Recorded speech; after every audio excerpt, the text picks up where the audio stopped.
Hi. Wouldn't it be so great if we always knew exactly what to do and what steps to take to actually get there? I mean, maybe you are thinking about switching careers or starting your own business, or your life just feels kind of stagnant and you want to do something new in your free time. If so, then it will help you to know the 4 stages of clarity and what you can do to move through those stages and get where you need to be.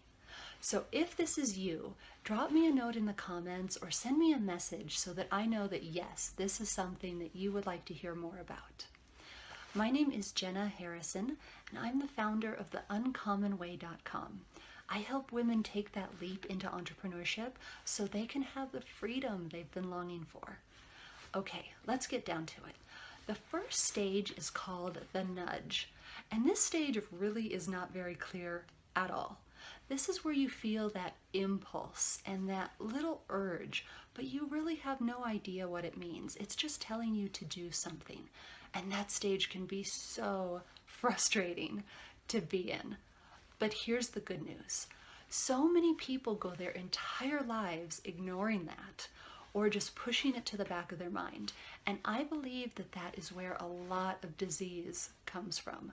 So good for you for even tuning into it, for even being able to sense that it's there. You are on the right path. The second stage I like to call the abstract stage. So that's when it's starting to move into the language center of your brain, but you still can't thoroughly describe it. Now you know you're here if you try and talk to someone about it and they kind of don't actually get what you're saying. That's the second stage. And that can also be really frustrating because maybe you say something like, I just want to make people smile. And then people come back and question you, or maybe you question yourself in your head. Well, what does that actually mean? Well, I don't know. I just know that I want to be in a place where people are smiling and laughing more. Okay, that's the second stage.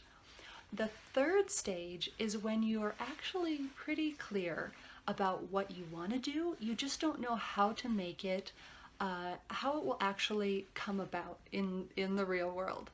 So let's say that you, for instance, have know absolutely for sure that you want to use your hands to make a physical product because you love like that artisanal method, you love that old craftsmanship, and you really want to honor that tradition. Okay, great. But what does that mean? Do you want to be a soap maker? Do you want to open a distillery? Would you like to make jewelry by hand? There's so many possibilities. And this is a really frustrating stage too, because it's forcing you to choose. And in order to choose, you have to say no to so many other things. In our modern society, there is so much FOMO and FOBO, fear of missing out, fear of a better option. And that's where all of this starts coming into play too. All of this logic and analysis. It's when you start thinking, well, is there even a market demand for that? I mean, what if I do change careers and then I realize that I don't like it? I mean, who would actually even pay me for this? Maybe I'm being completely unrealistic. So I'm not saying that those are all bad things. It's really worth thinking through.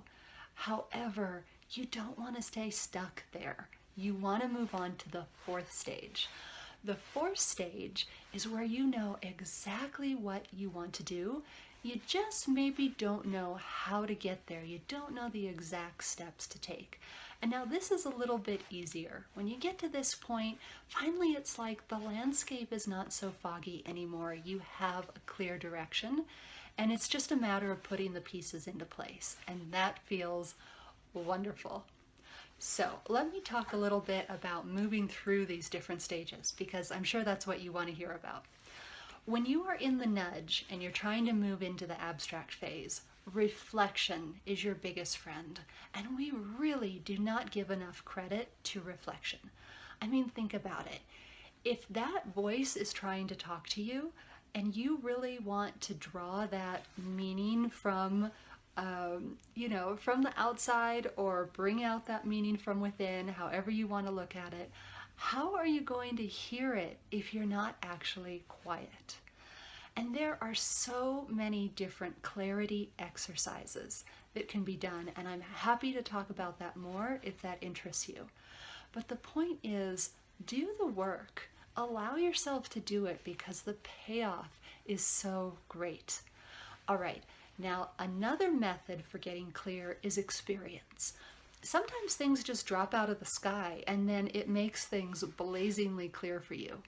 That can be wonderful, but sometimes those events are not very comfortable. So maybe you just want to kind of get ahead of all of that and do it on your own and create your own experience.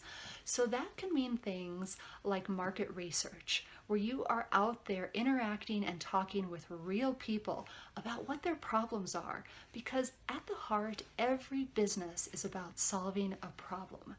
So you want to figure out what is driving these people, what is really painful to them, what do they really need and want, in what form do they need it, so that you can try and help them create a product, do something in some way to solve that need. Or, maybe it's also going out there and doing internship, doing free work to actually see how it works for you, to build some confidence around it, and to find out what you do and what you don't like. That action will help you get clear. Now, the third thing is talking to other people. And a lot of times people say, I just should be able to do it all on my own. I should be able to get this. How is anyone going to help me know what I feel inside? Well, actually, if you have trusted friends that know you well, or a trusted mentor, or even a coach, then go for it. Because it's kind of like, I say it's like travel. You could lug around this big backpack on your shoulders and you could try and hoof it to your destination, or you could just get roller luggage and hire a driver. When it comes down to it, nobody is ever going to look at the great work you're doing in the world and say, yeah, but it doesn't really count because she didn't come to that clarity all on her own. No one's going to say that. They just care about results. They just care about how you are delivering and how you're making it happen. So the coaching industry is booming. You can find a coach for just about everything nowadays. And the reason it's booming is because enough of the coaches are able to deliver results that they are able to stay in business. End of story. So I hope this really was helpful to you. I hope it helped you see that your clarity journey, whatever stage you're in right now, it's just part of the process. It's temporary. You're not going to be there forever. It may take a little work, but at least you know there's a progression, and at least you know there are ways to move from one stage, for instance, the nudge, the very beginning, to the final ultimate goal, which is getting you where you are meant to be. Bye for now.